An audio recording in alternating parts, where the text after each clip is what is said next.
नमस्कार। हर घर पाठशाला में आप सबका स्वागत है। प्यारे बच्चों, हम कर रहे हैं chapter number 5 lines and angle, रेखा और कोण। पिछले कल हमने 5.1 के कुछ क्वेश्चन सॉल्व किए थे, आज भी करेंगे, लेकिन इससे पहले कुछ डेफिनेशंस हैं, इनको डिस्कस कर लेते हैं क्योंकि इन्हीं का यूज़ करेंगे हम आगे क्वेश्चन सॉल्व करने के लिए।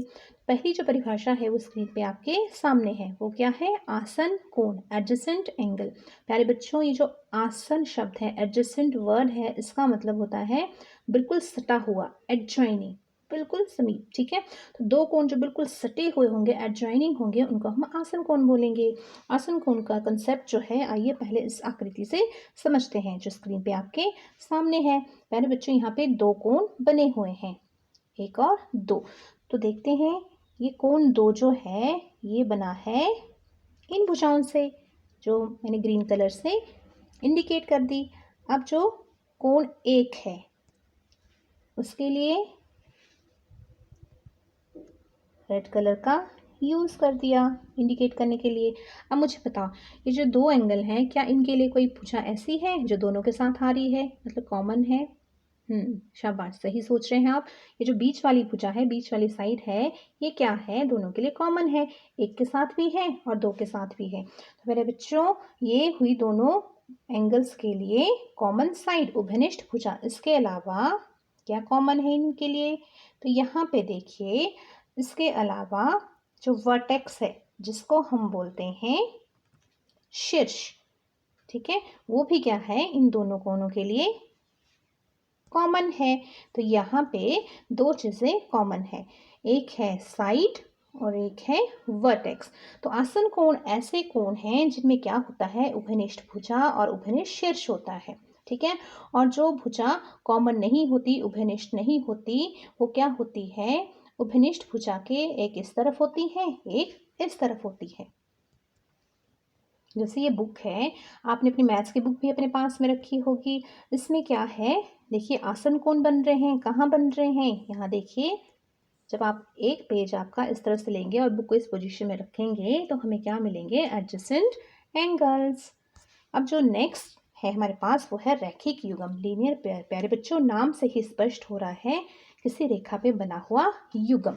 अब देखिए, हमने अभी रैखिक युग्म डिस्कस करना है, लेकिन उससे पहले जो आसन कोण है वो वाला कंसेप्ट हम इस तरह से इसमें यूज़ करेंगे।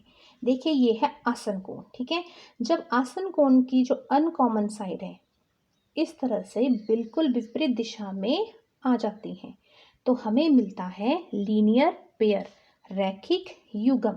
और यहाँ पे जो दो कोण हैं प्यारे बच्चों, ये क्या हैं? इन दोनों कोणों का योग होता है 180 डिग्री। ठीक है, यहाँ पे क्या हुआ? दो आसन कोण थे, ठीक है, और फिर उन्होंने क्या किया? बिल्कुल अपोजिट साइड में जब ये दोनों साइड हो गई बिल्कुल विपरीत दिशा में, तो क्या बन गया? एक लीनियर पेयर, यानी 180 डिग्री का कोण इन्होंने फॉर्म कर दिया। तो जब भी लीनियर पेयर या रैखिक युग्म को हमने डिस्कस करना है, इसको, ये डेफिनेशन को हमने याद रखना है, तो दो वर्ड आपको याद रखने हैं, एक आसन कोण, एक संपूरक यानी सप्लीमेंट्री। मतलब जो रैखिक युग्म बनाते हैं दो कोण, वो एडजेसेंट भी होते हैं और क्या होते हैं? संपूरक भी होते हैं। जो नेक्स्ट डेफिनेशन है वो है ऊर्ध्वाधर सम्मुख कोण, वर्टिकली अपोजिट एंगल्स। तो प्यारे बच्चों, जब भी वर्टिकली अपोजिट एंगल्स, इस डेफिनेशन को याद करना है तो सबसे पहले आपके माइंड में एक इमेज आनी चाहिए एक्स की। ठीक है, मतलब जब भी दो रेखाएं आपस में प्रतिच्छेद करती हैं तो हमें क्या मिलते हैं? वर्टिकली अपोजिट एंगल, ऊर्ध्वाधर सम्मुख कोण। हमें चार कोण मिलते हैं और इसमें क्या है? चार कोण का मतलब हमें दो पेयर मिले, दो जोड़े मिले, और उसमें क्या होता है? जो आमने सामने के जो एंगल्स होते हैं वो क्या होते हैं? बराबर। दो पेंसिल्स को भी हम रबर से बांध के एक्स आकार में इस तरह के कोण प्राप्त कर सकते हैं। अब देखिए, डेली लाइफ में प्यारे बच्चों इन कोणों के ढेरों एग्जाम्पल हैं। हमारे आसपास गणित ही गणित है, कल भी हमने डिस्कस किया था। हम पूरा दिन गणित से गो थ्रू होते रहते हैं, हम कई चीज़ें ऐसी यूज़ करते हैं जिनमें एंगल्स बन रहे होते हैं, लेकिन हम क्या करते हैं? ध्यान नहीं देते, नोटिस नहीं करते। आगे से क्या करना है? आपने इन चीज़ों को नोटिस करना है। अब देखिए, जो क्वेश्चन हमने सॉल्व करना है स्क्रीन पे आपके सामने है। क्वेश्चन है, ये जो आकृति दी गई है इसमें से हमने क्या करना है, पहचानना है कि कौन सा पेयर वर्टिकली अपोजिट एंगल्स के हैं और कौन से लीनियर पेयर हैं।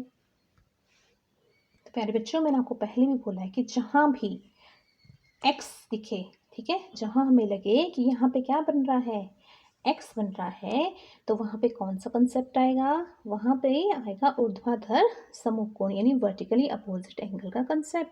तो वहाँ हमने वर्टिकली अपोजिट एंगल जो हैं वो फाइंड आउट कर लेने हैं। तो देखिए यहाँ पे एक्स बन गया।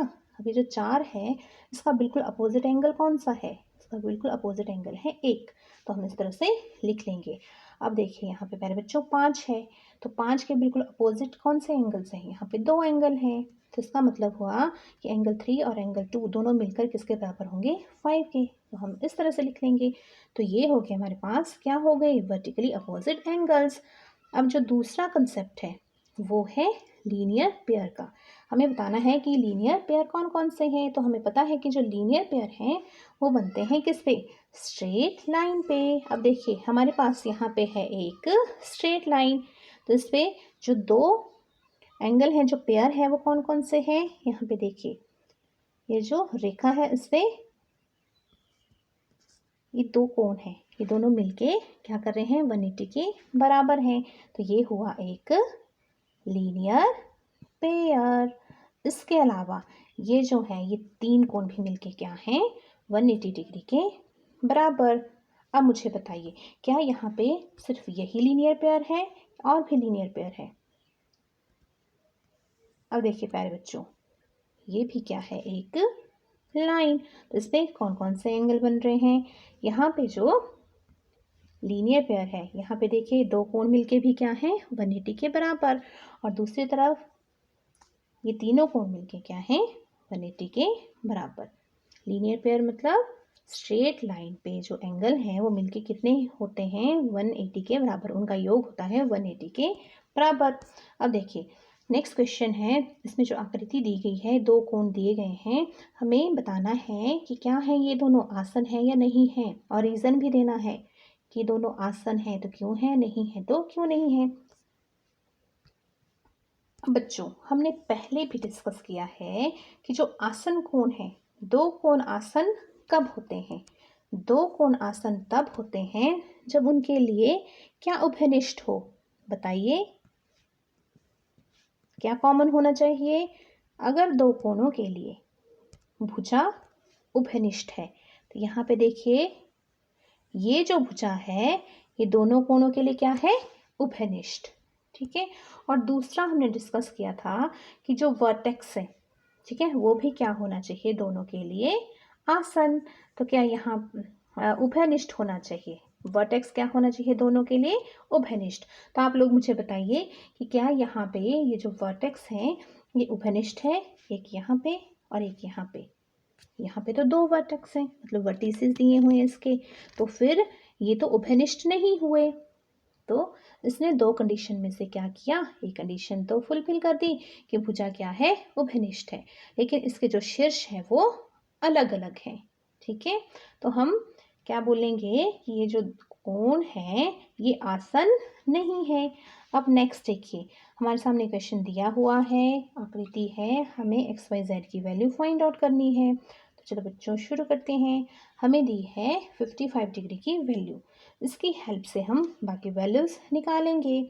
यहाँ भी बच्चों वही बात मैंने आपको बोला है कि जहाँ भी क्या बने, एक्स आकार बने, वहाँ पे हम सबसे पहले कौन सा कंसेप्ट लगाएंगे, वर्टिकली अपोजिट एंगल्स का।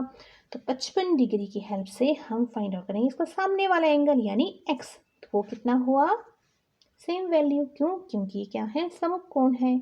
अब देखिए एक्स जेड के साथ भी लीनियर पेयर बना रहा है, वाई के साथ भी बना रहा है, तो हम इनमें से कोई एक पेयर ले लेंगे। तो हमने ले लिया प्यारे बच्चों एक्स और वाई का पेयर, तो हमने मेंशन कर दिया। जब हमने मेंशन कर दिया तो क्या हुआ, इस तरह से हमने कैलकुलेट किया और y की वैल्यू आ गई 125 डिग्री। अब देखिए जो y है उसका जो सम्मुख कोण है वो कौन सा है, वो है z। तो ये दोनों क्या है, बराबर। तो इस तरह से y और z क्या है, वर्टिकली अपोजिट एंगल्स, तो ये क्या होंगे, इक्वल। तो हमने फाइंड आउट कर लिया। अब जो नेक्स्ट है प्यारे बच्चों, आपके सामने है आकृति। इसमें भी देखिए वही कंसेप्ट लगा सकते हैं कि नहीं लगा सकते हैं। यहाँ x1 बन रहा है कि नहीं बन रहा है, यहाँ भी x बन रहा है। तो vertically opposite angles find out करते हैं। अब देखिए 40 और 25 डिग्री दिया है हमें माप, इन्हीं की हेल्प से हमने अननोन वैल्यूज़ को फाइंड आउट करना है। 40 के बिल्कुल सामने है हमारे पास कौन सी वैल्यू, z, तो हमने लिख लिया z is equal to 40 degree Celsius.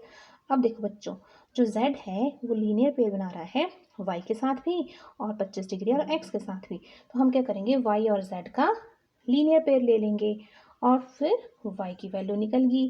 तो y की वैल्यू आ गई प्यारे बच्चों 140 डिग्री। ठीक है, y की वैल्यू भी आ गई, z की वैल्यू भी आ गई। अब बचती है x की वैल्यू। तो x की वैल्यू कैसे कैलकुलेट करेंगे।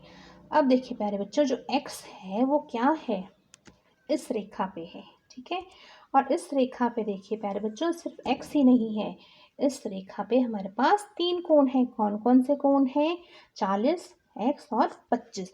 और सीधी रेखा पे जो कोण होते हैं उनका जो माप होता है कितने होते हैं, उनको अगर हम प्लस करेंगे कितने के बराबर आएंगे, वो आएंगे 180 डिग्री के बराबर। तो प्यारे बच्चों, ये कंसेप्ट हमने यूज़ कर लिया। हमने इन तीनों का टोटल 180 के बराबर कर दिया और फिर x की वैल्यू कैलकुलेट कर ली। तो इस तरह से प्यारे बच्चों, आपने ये जो क्वेश्चन है ये कॉपी पे सॉल्व कर लेने हैं। जो वर्कशीट है वो भी सॉल्व कर लेनी है, उसमें यही क्वेश्चन है और इनको रिवाइज भी करना है।